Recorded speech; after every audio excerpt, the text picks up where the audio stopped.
Bonjour à toutes et à tous et bienvenue à ce point hebdomadaire du 22 novembre 2021. Alors aujourd'hui, nous allons nous intéresser aux matières premières et actions en plein essor.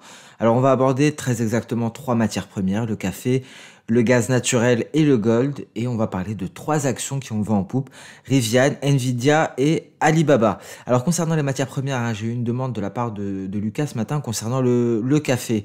Alors on va l'aborder, cacao, pardon. On va l'aborder au cours de la semaine et nous nous retrouverons également mercredi pour la vidéo matières premières et fondamentaux. Donc aujourd'hui, matières premières et actions en plein essor. Avant de débuter, nous allons enchaîner avec le traditionnel rappel légal.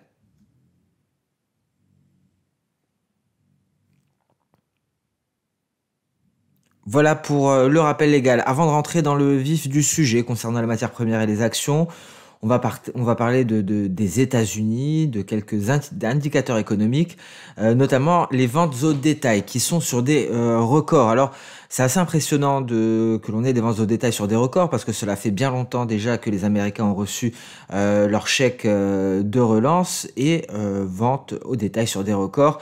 On voit que les ventes globales font face peut-être à une résistance, hein. On a du mal à percer plus haut. Ce n'est pas le cas des ventes de produits, des ventes hors automobile qui poursuivent leur remontée impressionnante. Bien supérieur à celui avant la pandémie, hein. Vous voyez, le taux de croissance avant la pandémie, c'est cette ligne ici qui a été tracée, que ce soit pour les ventes totales ou bien les ventes hors auto. Donc les ventes hors auto parviennent à décoller, à poursuivre leur remontée. C'est assez impressionnant parce que pour la première fois aux États-Unis, on a un sentiment très faible, mais d'un autre côté, la demande est très forte. Alors c'est dû tout d'abord à un marché du travail qui est robuste et des restrictions de dépenses dans les services. Donc voilà pour les ventes au détail. On va s'intéresser à l'activité.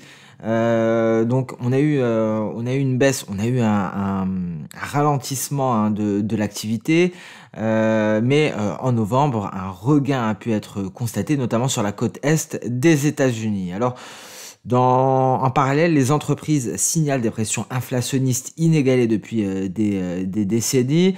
Et donc concrètement, hein, depuis la dernière réunion de la Réserve fédérale américaine, il semblerait qu'il y ait tous les ingrédients pour un resserrement. Donc malgré cela, force est de constater que les représentants de la Réserve fédérale américaine continuent de parler d'inflation temporaire, d'inflation transitoire. Donc malgré quelques aveux ici et là, on garde le même discours du côté de la Réserve fédérale américaine et nous avons également, hein, ce que l'on disait, une activité qui repart fortement à la hausse. On s'intéresse au focus de la semaine, trois matières premières, trois actions en plein essor. On va essayer de voir ce qu'il en est d'un point de vue fondamental pour le technique.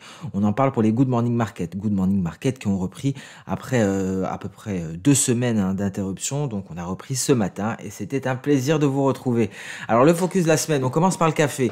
Alors le café a connu une forte hausse dernièrement, mais on est en train de s'approcher d'une zone de résistance assez importante. C'est cette zone ici qui est comprise entre les 250 et les 300, hein, ce petit couloir que l'on retrouve ici. Et vous voyez ce que l'on remarque d'un point de vue graphique, habituellement, les cours du café ne parviennent pas à se maintenir à ce niveau-là pendant très longtemps. Les cours du café ne parviennent pas à valider le franchissement de ce niveau entre 250 cents et 300 cents la livre. Donc la prudence est de mise sur le marché du café, mais ce qu'il faut savoir, c'est que effectivement on s'attend au cours des 2 prochaines saisons à des récoltes relativement faibles au Brésil et pour cause, hein, des gelées et des sécheresses de cette année. Donc il faudra garder un œil effectivement concernant un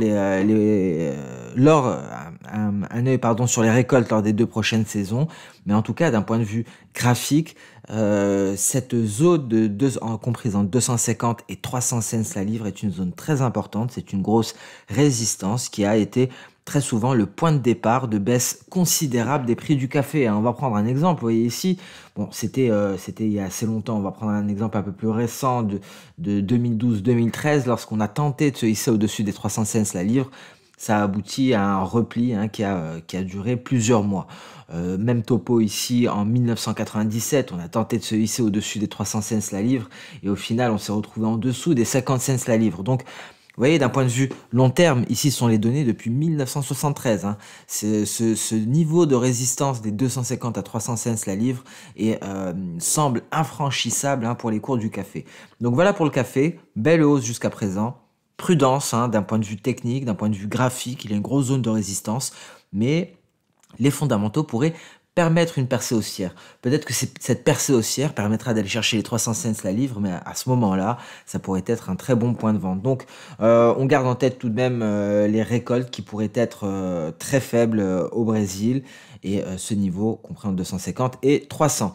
On passe au gaz naturel. Alors, que de rebondissements hein, concernant le gaz naturel dernièrement. Alors, ce qu'il faut garder en tête, c'est qu'on a pris connaissance du dernier rapport de l'EIA concernant l'évolution des stocks de gaz qui a fait état d'une augmentation significative. Hein. Donc, vous voyez d'ailleurs, on a une belle reprise ici des stocks hein, sur 5 ans. On est en train de se rapprocher de la moyenne sur 5 ans alors que précédemment on se repliait en direction des plus bas des 5 dernières années. Alors ce qu'il faut savoir c'est que l'année dernière à la même époque on avait déjà une baisse des stocks à cause d'une augmentation importante de la demande. On est au début de saison de chauffage, la demande de gaz naturel devrait augmenter et ceci devrait normalement aboutir à une baisse des stocks. Cette année, il n'en est rien. Il y a une forte réduction récemment des exportations et ce qui explique hein, en partie, si je puis dire, cette hausse des stocks alors que normalement on devrait assister à un début de baisse des stocks à l'heure actuelle. Concrètement, la capacité d'exportation de gaz naturel liquide aux États-Unis devrait augmenter à la fin de cette année et au début de l'année prochaine. Alors, en Europe et en Asie, on a vu un apaisement des craintes d'une offre insuffisante. Ces craintes concernant l'offre hein, en Asie et en Europe avaient permis une hausse considérable pour aller chercher des sommets. Alors ces craintes sont en train de s'apaiser à l'heure actuelle. C'est un autre facteur hein, qui vient mettre en péril le scénario haussier des cours du gaz naturel. Alors ce qu'il faut savoir tout de même d'un point de vue météorologique, c'est que la semaine prochaine, on s'attend à une baisse considérable des températures aux États-Unis et ça pourrait entraîner un léger rebond. Alors attention à la saisonnalité, selon la saisonnalité on a déjà atteint un pic de court terme, hein. C'était plus ou moins le 12 novembre ou le 11 novembre, hein, je ne sais plus, mais donc d'un point de vue saisonnalité, on s'en éloigne à l'heure actuelle. Donc voilà pour le gaz naturel, les différents éléments à garder en tête, fondamentaux, ce que l'on attend d'un point de vue aussi météorologique qui pourrait être déterminant pour la demande de gaz naturel aux États-Unis. On passe à présent au gold. Alors le gold c'est mitigé, on a vu une belle hausse hein, du gold dernièrement, c'est dû aux attentes inflationnistes de long terme, mais concrètement, les fondamentaux ne sont pas favorables à une poursuite de la hausse. Ce qu'il faut savoir, et comme vous pouvez le constater, les ETF vendent de l'or depuis de nombreuses semaines. Inversement, hein, concernant les cryptos, on a des hausses records. Donc, on a un transfert visiblement des ETF qui se détournent de l'or pour aller s'intéresser de près aux crypto-monnaies. D'un autre côté, on a la part de la demande et des investissements des banques centrales qui est passée sous la barre des 35% au troisième trimestre. C'est son plus bas niveau depuis 2017. Et on a une offre OT4 excédentaire à des niveaux historiques à plus de 1200 tonnes. Hein, mais comme nous l'avons dit, l'or est porté par les attentes d'inflation à long terme, mais attention tout de même aux fondamentaux. On a des attentes basées sur les rendements qui sont à leur plus haut niveau depuis 2014, supérieurs à 2,5%, mais c'est beaucoup moins que les 2,8, 3,2% qui a propulsé l'or vers les hausses de 2008-2011. Donc, grâce à l'inflation, on a eu une belle percée haussière de l'or. D'un point de vue technique, on n'arrive pas à se hisser au-dessus des 1900 dollars l'once, hein, et pour cause, les fondamentaux qui sont défavorables. On passe à présent au marché actions. On va s'intéresser à 3 actions, Rivian, Nvidia et Alibaba. Donc pour les matières premières, voilà, on a décrypté le café, le gaz naturel et le gold. Et maintenant, parlons actions. Alors Rivian, automotive qui gagne 120% en 5 jours après son IPO, après son introduction en bourse. Mais par la suite, on a pu constater un repli considérable, hein, près de 15%.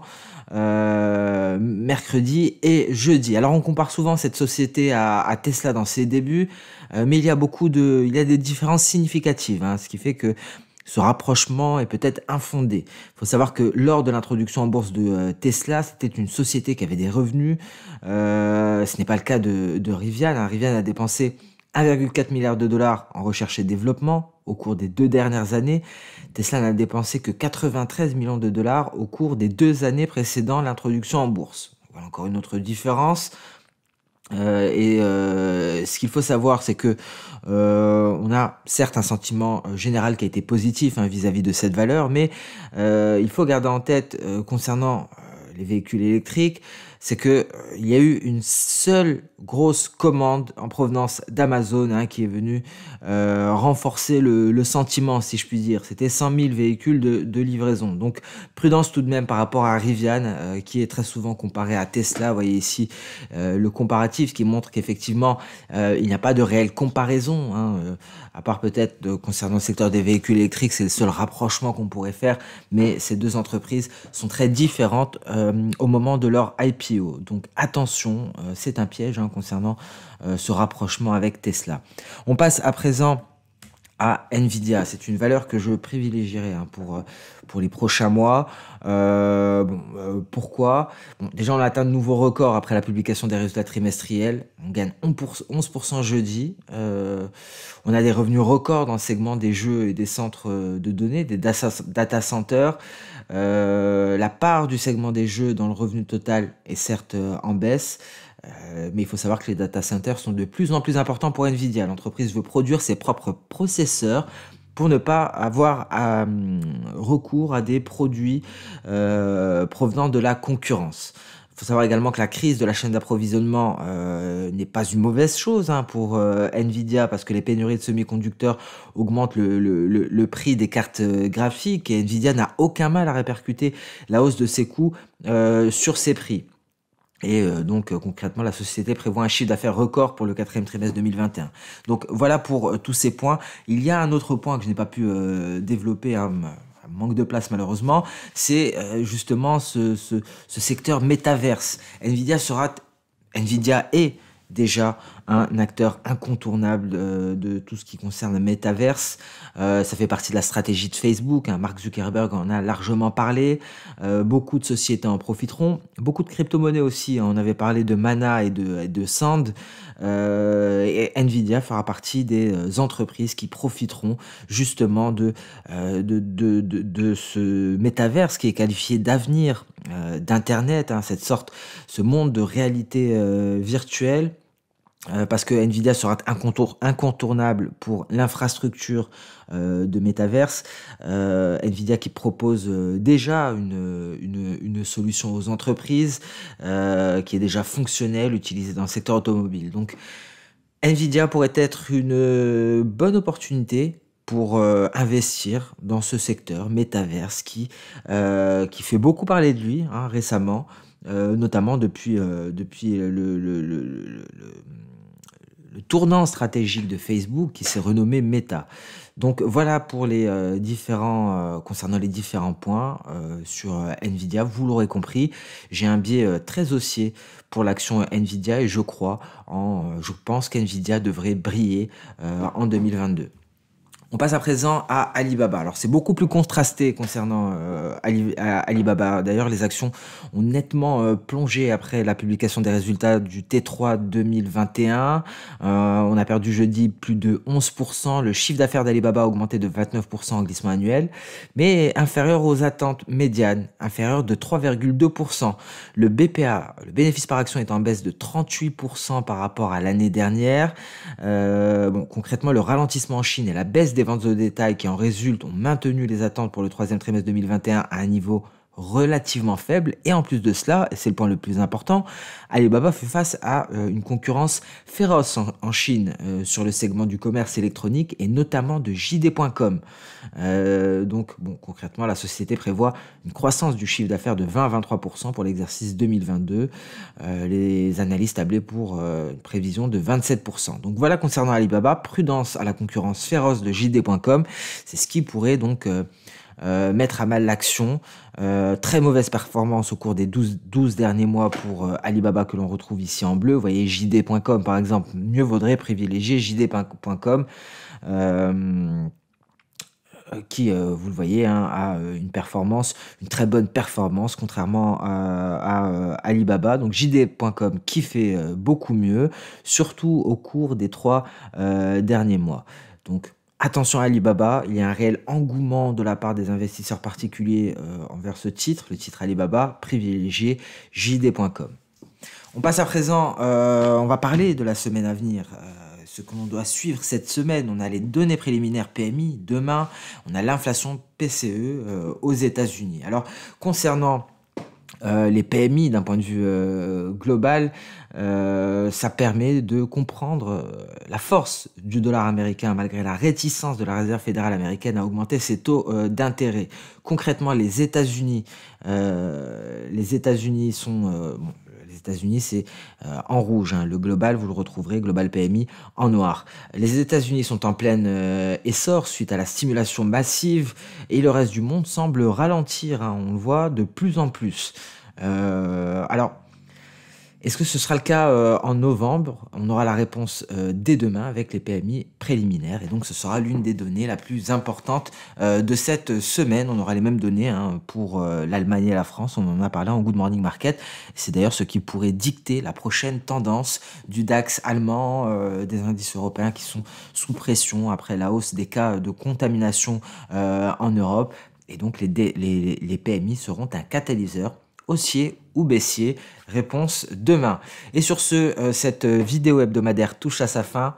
Merci à toutes et à tous pour votre attention. C'était un plaisir de vous retrouver. Je vous souhaite un très bon début de semaine et je vous donne rendez-vous demain pour le prochain Good Morning Market parce qu'on reprend un rythme de croisière pour les GMM. Merci à toutes et à tous et à demain.